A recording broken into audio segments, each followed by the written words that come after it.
Alrighty, so looks like the majority of everyone has joined. So I'm going to get going. Like I said, my name is Will Chapowskis. I am a product marketing manager here at Laerdal, and welcome to the Engage Your Health Science Students Simulation webinar. I'm just going to highlight our agenda quickly. So just a quick introduction. I just gave mine, but Scott Spakes is joining me as well. Scott, I didn't know if you want to introduce yourself. Sure. I'm glad to be here today. I am the National Accounts Manager for Laerdal and work to help the company with grant and funding opportunities as well. Yep, and like I said, my name is Will Chapowskis. I'm the Product Marketing Manager for the nursing portfolio here at Laerdal, and I've worked closely in the K-12 and career tech market as well over the past couple months, so really excited to have everyone today. So just a quick look at our agenda here. Just going to give you some background to start on Laerdal and how we're helping save lives. Some more background on what is medical simulation if you aren't familiar with, and it's a brand new subject to you. Laerdal Solutions for Health Science, specifically some products, how to use simulation for student engagement and some of the features of simulation that help with student engagement. We'll give you some tips to help your implementation if you are deciding to use simulation in your curriculum. And then Scott's going to be providing us with ARP-ESSER funding overview. So that's the American Resources or Rescue Plan funding that is available currently for K-12 and career tech programs. And then we actually are joined by Dr. Penny Watts from the University of Alabama at Birmingham, and we're going to have a great Q&A with her to wrap it up. And then hopefully take care of some questions from the audience. So like I said, please drop your questions in the Q&A box. We'll try to answer them if you have any real time, and then cover them as well at the end of the presentation. So getting started here, like I said, Laerdal Medical, our mission is helping save lives. Just wanted to give you all a background on the company. So it was founded in 1940 in Stavanger, Norway. That is currently where our headquarters is now. And we, as a company, have a goal of helping save 1 million lives every year by 2030. Fun fact, Laerdal actually started as a children's toy and book company and evolved into a plastics company, which then created the first mannequin used for resuscitation training. Currently, we offer products in the medical simulation and devices markets. Some key markets for us are nursing, the resuscitation market, so anything to do with CPR, community responders, EMS, and also emergency care and trauma. And I just wanted to highlight a few of our partners. So we do work with the National League for Nursing, as well as the American Heart Association and Walters Kluwer jointly on some products, as well as initiatives in those specific markets. Just wanted to highlight Helping Save Lives video quickly, just to give you a little more background on Laerdal and our initiative to save 1 million lives per year. At Laerdal, we believe in helping save lives. It's our goal to help save 1 million lives every year by 2030. We'll do this by focusing on early interventions with high life-saving potential and by enabling technologies to reduce the quality gap from learning to patient outcomes. But we know we can't do it alone. It's through our active partnerships that we can have the greatest impact. We deliver products and programs and cutting-edge technology.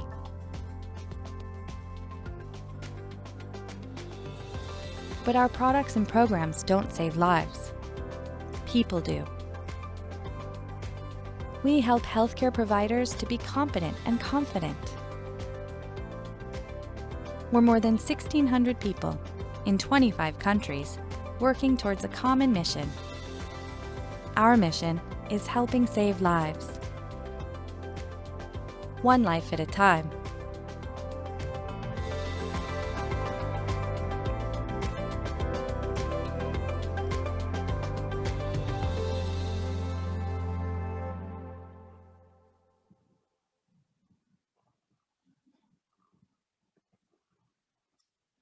This is a good point. If you do want to learn more about our 1 million lives goal, you can scan this QR code and it'll bring you to our webpage, and there'll be some more QR codes featured throughout this presentation as well. So if you are going to scan it or use your phone, just wanted to give you a heads up that we do have some more QR codes coming up.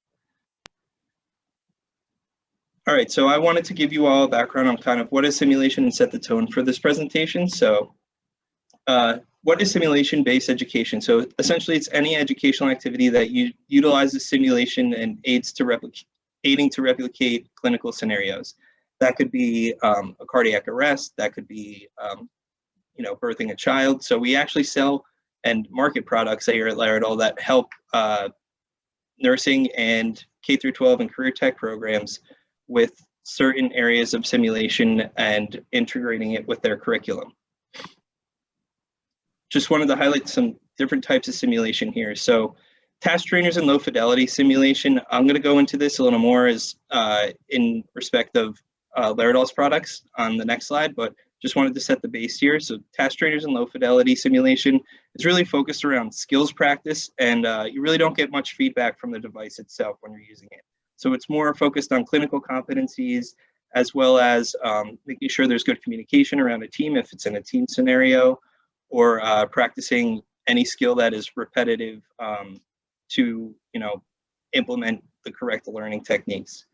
High fidelity simulation is really a fully immersive simulation where the simulator, for example, nursing and simulator, which you can see here, or SimMom on the right here, is giving fully immersive feedback, and you're getting patient reaction, as well as working with your team in specific scenarios to create a real simulation environment, trying to really get as realistic as possible.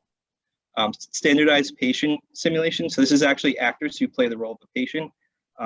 There are people that actually are teachers that are utilizing this area of simulation where they're simulating someone giving birth and they're laying in bed, really engaging their students with feedback as well. And then hybrid simulation is kind of two more modalities of simulation itself. So if you're utilizing a task trainer in some sort of standardized patient simulation, so really kind of molding them together.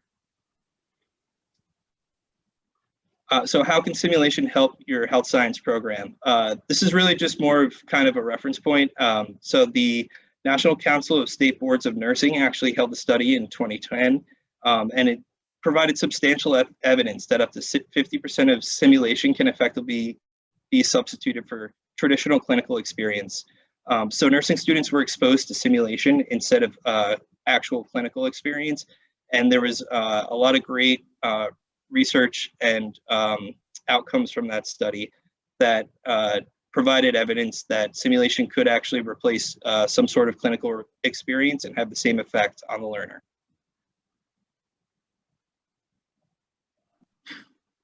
So now that we kind of learned a little bit more about simulation and kind of set the tone, I wanted to ask a couple questions from the attendees on the webinar. So how often do you use simulation in your training? And also, if you are using or have used simulation, what kind of simulation tools do you currently use or have used in the past? And also, if you are using simulation currently, feel free to share in the chat or the Q&A, how simulations maybe impacted your program, or any positive outcomes or kind of tips that you've used with simulation.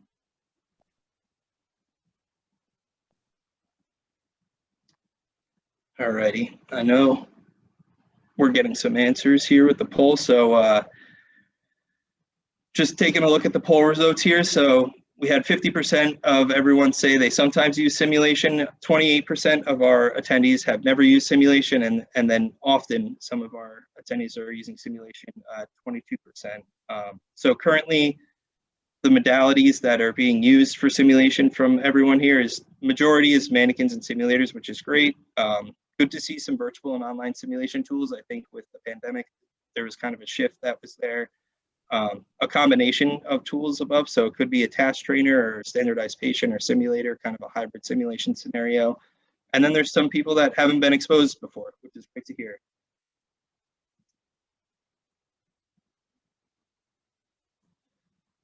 So I just wanted to highlight some of Laerdal's health science solutions. Like I mentioned before, task trainers are sort of more practical for clinical competencies and different areas of repetitive training.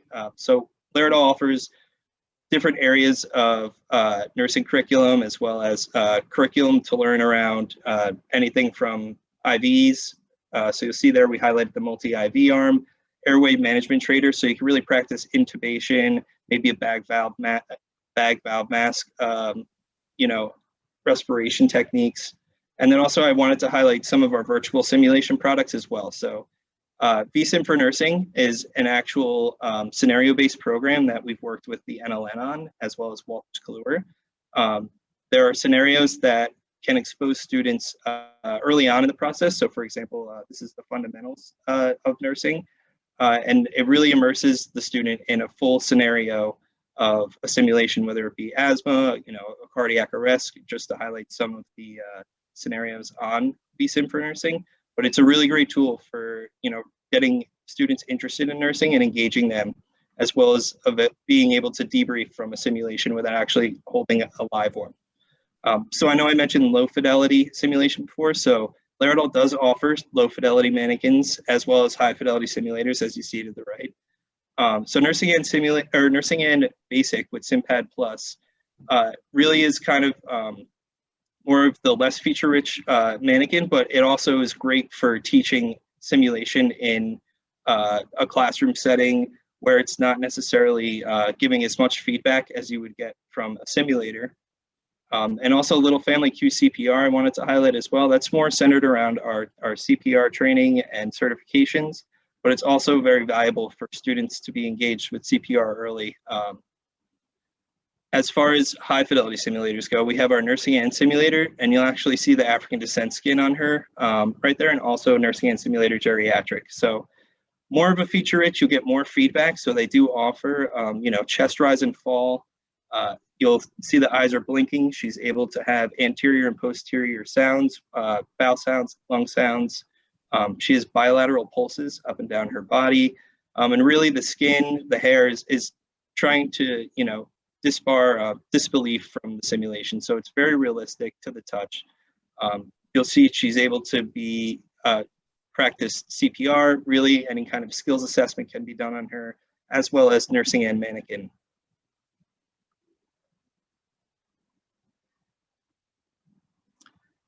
So simulation for student engagement.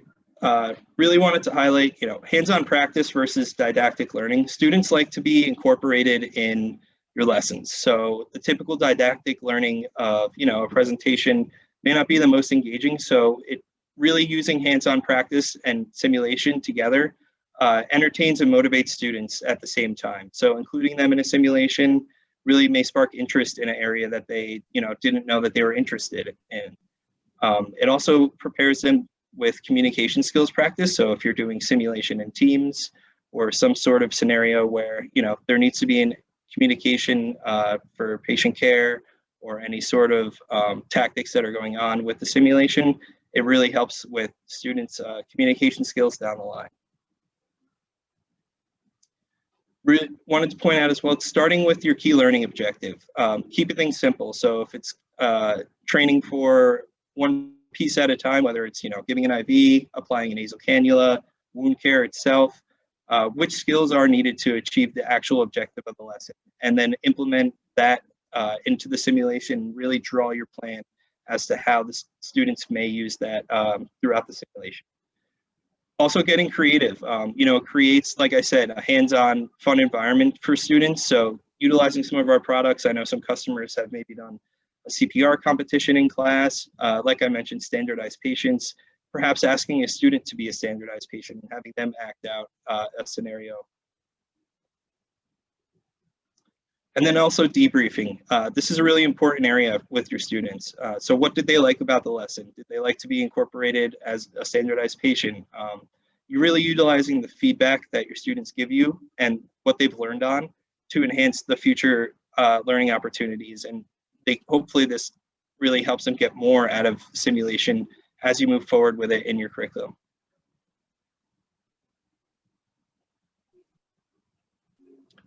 So here's some tips to help implementation. And also, I just wanted to point out, as I mentioned before, we do have some QR codes. So this QR code will actually take you to one of our new articles on Laerdal's resource page, which is really what priorities in K through 12 learning for 2022, what they are and how simulation can help. So like I just mentioned, we have our Laerdal resource library, as well as an on-demand webinar library on laerdal.com. So this webinar will actually appear on that after we are finished today. We also offer multiple different webinars, anything from product head to toe to different areas of simulation as far as nursing and the EMS market.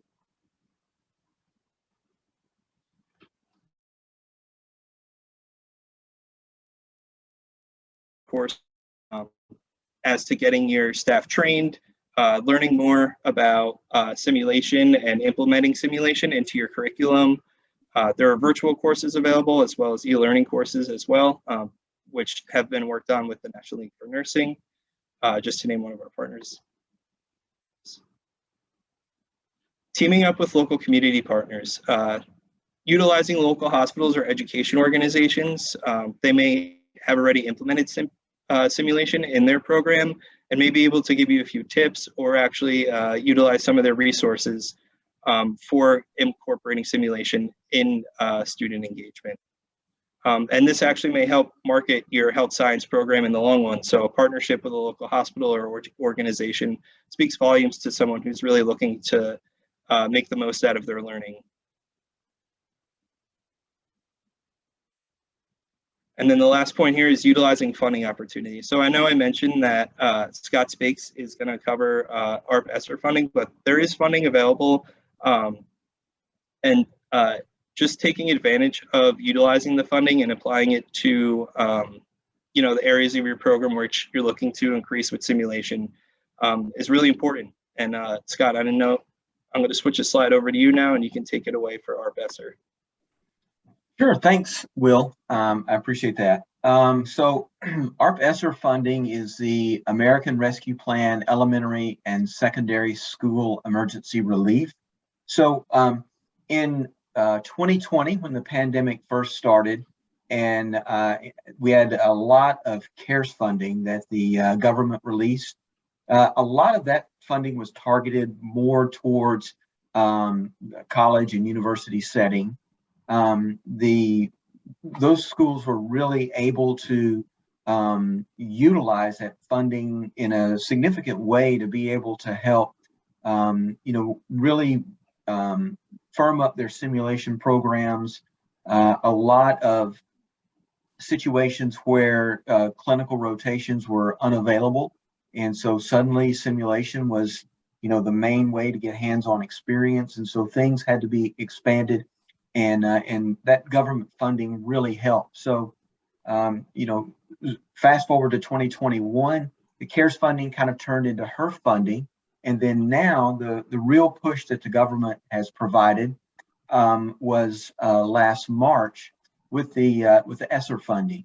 And so it's $122 billion that was provided to states.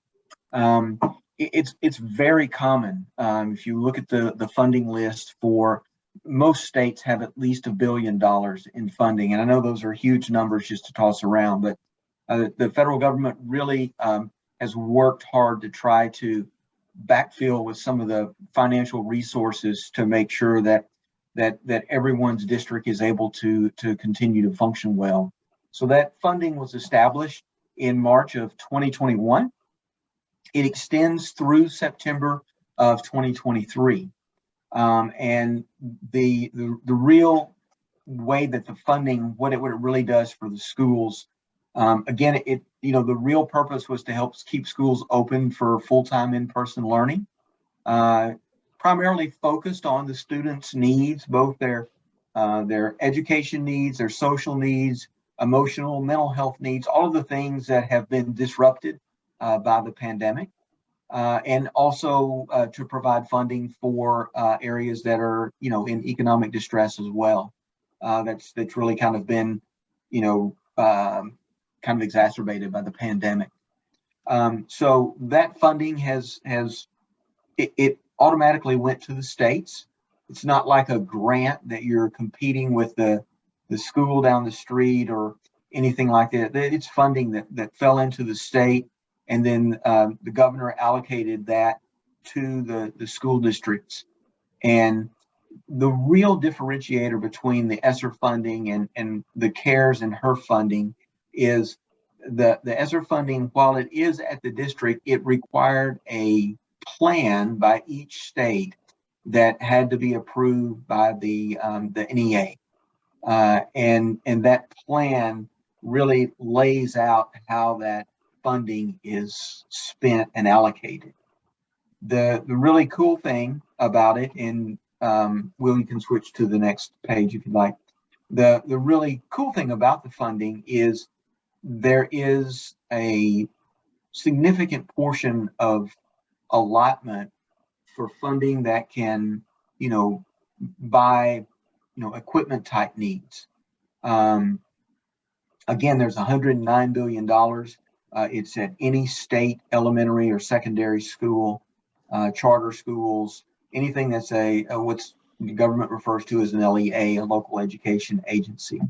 Any type of educational technology, hardware, software, adaptive equipment, all of that is available in a section of the funding. And you think, well, there's probably only 10% of that funding that's allowed, but when each state most states have at least $1 billion, it's a lot of funding that's out there for you to be able to utilize to help get the things that you need to be able to give your students the most realistic experience that they can possibly have in simulation. As Will mentioned earlier, there's a QR code there that you can scan as well if you'd like additional information on the ESSER funding, and it'll take you to some more information that we have there. If you have questions, again, feel free to drop that in the chat, and we'll either do those at the end of the session or we'll get back to you personally. Thank you. Great. So I know I mentioned her before, but I just wanted to take a chance here to introduce Dr. Penny Watts from the University of Alabama at Birmingham. She's an associate professor of nursing there. Hey, Penny, how are you? I'm good. How are you? Glad to be here today. Thank you for joining us. I'm great. So I figured we'd just ask you a couple questions, and hopefully that sparks some ideas along the way for our panel or our attendees here. So in your opinion, which features of simulation help best with student engagement? I really think simulation, in my experience over the past 15 years, it brings the classroom to life, and things they didn't quite understand in class because you couldn't see it, touch it, really comes to life in the simulation lab. It helps them engage, whether it's with a patient or a skill or something. I think it really sort of demonstrates what they've learned and how they can apply it in that situation. So great. What's the best way to start with incorporating simulation to a curriculum? I think we get this question a lot. I'm asked when I present places, how do you really get started? And I think for one, and we utilize the standards of best practice, and in designing or starting this is sort of considering a needs assessment. Where are your learners? What do they need? And along with that, we're looking at any current curriculum requirements. So I know a lot of K through 12 technical schools, there's a certain curriculum they must abide by, or for PC or patient care assistant training, whatever it might be, certain things to look at. So I think considering the basic needs of the student, also looking at those standards as well. And then really, what do your students really need to learn? What are some of the high risk, low frequency, or low risk, high frequency situations your students need to be able to evaluate? So it's not an easy question to answer, but it is a place to get started when you're sort of looking at your curriculum as a whole for the learners. And sometimes you start with the easiest thing you can do, depending upon your experience with simulation, your knowledge and the equipment and so forth you might have. So great. What is your number one tip for educators who are looking to utilize simulation as, really a student engagement tool? I think that's a good question. And I think we're looking at especially high school students, K through 12. I mean, I've had kids that are now in college. They really like to see things in action. They want to do things and play with things and be sort of engaged in that. And I think probably the number one tip is just pick a situation you want them to experience and just make it happen. Just try something. It doesn't have to be perfect. It doesn't have to be, we have templates for simulation design that can be 30 and 40 pages. And sometimes just trying one, something small and easy to get them engaged with that. So don't think things have to be perfect. If that were the case, no simulation would ever be implemented. So I always believe in start small, get the engagement, and involve the students as well. So. Great, thank you. And then one more, if you knew what you do know now about the impact simulation could have, is there anything you would have done differently or maybe implemented a different way with your students? I think that's another really good question. When I started doing simulation years ago, the simulation community had started, especially across anesthesia, the airline industry, those areas, and we didn't really have much to go by. So it was kind of trial and error, I think, as we moved along and trying to figure out what was best for our learners. I think I probably would have really found people that were champions and just made it happen. It takes a lot of work sometimes to get it started. Once it goes, it's okay, but I really think it's important that we get this moving no matter, and really get buy-in from administration. I think the differences in the learners can really be seen after that. And I think sometimes we delay, or like I said, we don't think it's perfect, or we don't have the certain mannequin we want. Sometimes the simplest simulations, even with just a real person in the bed, can be more impactful depending upon what your goal is. So I think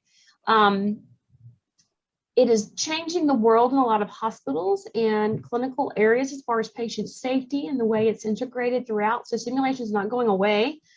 People are going to see it more and more. And I think the one thing is, don't delay, jump in and find a community to ask questions and toss ideas around of other people that are in the same situation as well. Is there any organization, this is just a quick question, is there any organizations that you work with, or maybe you can point someone in the right direction in that area, as far as K through 12 or career tech, or even nursing in general, that they can look for resources? Yeah, absolutely. We've done a few, and actually working with Laerdal, we've done a few Sun conferences that were focused on high school students. I've worked with some groups and in some of our areas here in Birmingham, and there's a lot of people that are in the high school, some health science teachers that have really embraced this. I would say, so there's a couple of organizations that I'm a member of. One is ANACSL, and it's the International Association for Clinical Simulation and Learning, as well as the Society for Simulation in Healthcare. Now, I don't want the fact that these are healthcare organizations or strictly a nursing or an interprofessional organization. The ideas for simulation work across a lot of different areas. So I know I saw something in the chat about EMS. Well, I know EMS is involved with SSH, and there's a simulation focus within the EMS organizations as well. So I think a lot of the information that's out there can be applied. I might find information or an article on how to do a simulation with a dental student, but some of those things can just be tweaked and applied depending upon your objectives, which is what it's about, objectives and your learner outcomes. It can really be implemented across different programs, whatever you might be training within your school or within your community college. Great. That's just two. Now, I will say there's some state organizations as well. There's some simulation alliance groups, educator groups that you can find and work with. I know the HOSA organization, as far as K through 12, is a really good resource for simulation needs as well. And Yep. Laerdal has done some work with them as well. And then one more question that I had, as far as the future of simulation, where do you think kind of, we're heading, and what kind of tools do you think kind of will remain true throughout the movement?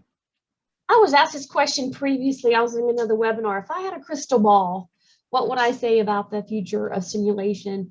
And currently I see it a lot in the healthcare industry, in the hospital setting, which is sort of where a lot of our learners are going, but also in the aviation industry, other industries, computer modeling. There's a lot of simulation with businesses doing mock, simulated events, etc.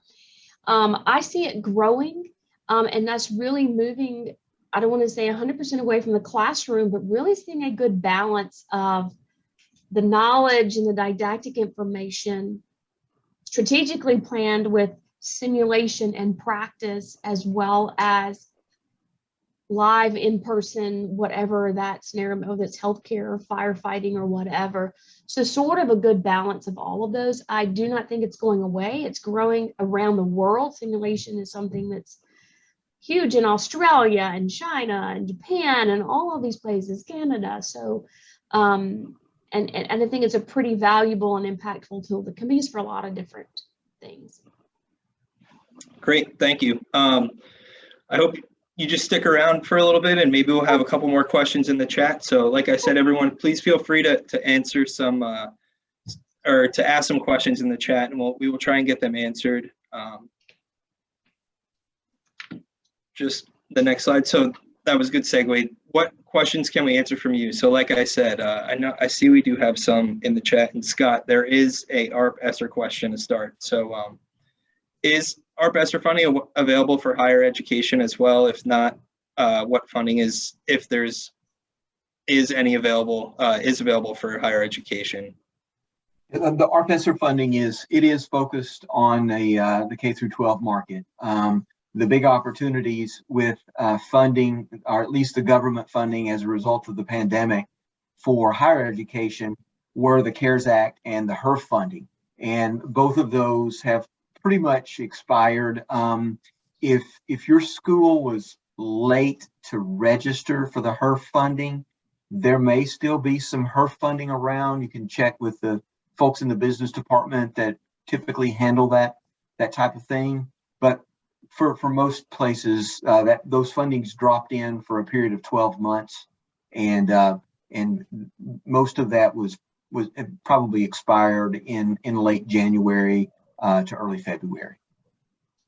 All right, great, thanks. And I had one too actually here. So for anyone that's interested in learning more, one, on ARP-ESSER funding, or two, anything else to do with funding as for the K through 12 or career tech market, kind of what could be a next step after this webinar that they could do as far as research or reaching out in their program for it? There's always Perkins money that's available both in higher education, and there's Perkins funding that's available for career technical education as well. And so that's a really good source year in and year out. There are local grants that are available. There's particularly with the career technical funding, there are local businesses in most communities that partner with those schools, and a lot of times those businesses are willing to help out in funding initiatives.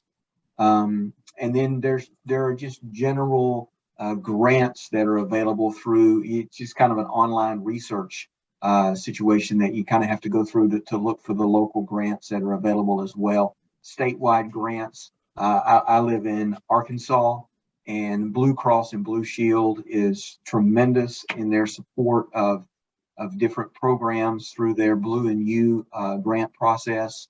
And so most states have a couple of organizations that are very strong in helping fund local initiatives. Thank you. Dr. Watts, I actually think we have a good question for you. So do you think the main goal of simulation is the engagement in patient safety itself? I was looking at that question, and I guess I can't answer this always or never. So I do think one of the major goals of simulation is patient safety. And within the healthcare setting, there's a lot of engagement between the simulation committees and groups. They're in a lot of institutions and is growing very immersed in the resuscitation committee, the patient safety committee, as well as the quality improvement committees as well. So it's pretty connected. And one of our keynote speakers at a conference recently, in his mind, it was the ultimate goal is patient safety and better patient care. And that's why I've dedicated my life to it. I think it helps. I mean, is it the end all be all answer? No, but I would say for the most part, yes. I would never want to answer it 100%, but yes. So that's a great question.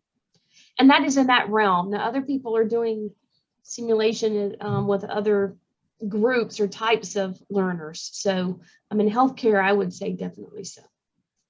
Great, thank you. And then Scott, this may kind of overlap with the last question I asked, but as far as funding, our ARP-ESSER funding in a K through 12 or career tech program, internally in the program, kind of who do you think, should be the next step or champion, I guess, for, the faculty or whoever is looking for the funding to kind of start the process of trying to apply for some? Sure. Particularly if you're faculty and you're looking for some funding, your principal will most likely have a pretty good understanding of at least who in the administrative office handles that type of funding. Your superintendent will definitely know the funding that is available and what's available for different types of initiatives involving simulation. So really a good place to start would be with your local principal of your, most likely your career technical education. Great, thank you. I have one here. So does Laerdal offer solutions to get customers started with simulation education or onboarding? So we do have a managed services team. They cover educational services, as well as we do provide courses for specific scenarios, as well as educational, getting started programs with a certain simulator or product if you do purchase one from Laerdal. So be sure to check out the managed services section of our website if you are interested in learning more about educational services. And as far as the chat looks, we got one more question. So how do you find the time or staff to create simulation scenarios? So for K through 12 organizations, some of high fidelity is too advanced, but what resources may be available? Dr. Watts, I don't know if you want to field that one. Yeah, I can answer this, and I don't have the end all be all answers. Sure. And I will say there are a lot of free things out there right now, and I recommend networking with other people that might be doing this. I'm at a nursing school that firmly believes in simulation. So when I started, it was just me and a teaching assistant, and now we have about 15 people that work in the simulation and skills lab. Now mind you, that's been 15 years. And I agree, sometimes high fidelity is too advanced, but sometimes you can do things with, even if it's a basic mannequin, there's a lot of things you can do to engage them in, if it's, and I'm not sure, Meredith, exactly, what you're, teaching for these students. If it is, let's say, a healthcare topic, there's some things on the, internet that may have a monitor, or Laerdal, may come with a mannequin. You can use the waveforms or whatever you might be teaching, but sometimes it's just simply having a person sitting in a chair and them doing vital signs. And that's something to get you started. I don't think you necessarily have to have complex. I think start small, start easy. That's what we did. We picked the easiest one, which was CPR, which I know Laerdal does quite a bit of, but we started with CPR. And how do you respond to that? And then we take it into the classroom where someone says, oh, I'm going to fall. My chest hurts, and they fall, and we put the mannequin there for them to do. There's a lot of ideas to just kind of bring things to life without it being a full sim lab or some some areas. So there's lots of places to get resources. I hope that answered your question, Meredith. Yeah, and Meredith, I would also, I know I just plugged the resource page on Laerdal.com, but there are a ton of resources as far as, getting started or incorporating simulation into a curriculum that we do offer in the resource library as well as past webinars. So feel free to check that out. I think that is all the questions that we have in the chat. So let me just advance the slide here. So if you are interested in having a Laerdal representative reach out to you, please leave your name and email in the chat. We will capture that and make sure that you are, contacted. But other than that, I just wanted to say thank you, everyone, for joining. Scott, thank you for helping out, and a special thanks to Dr. Watts as well. Really appreciate, the engagement and also the participation with us, and really hope to hear from everyone soon that is joined. But that kind of concludes our presentation. Thanks, everyone. Thanks.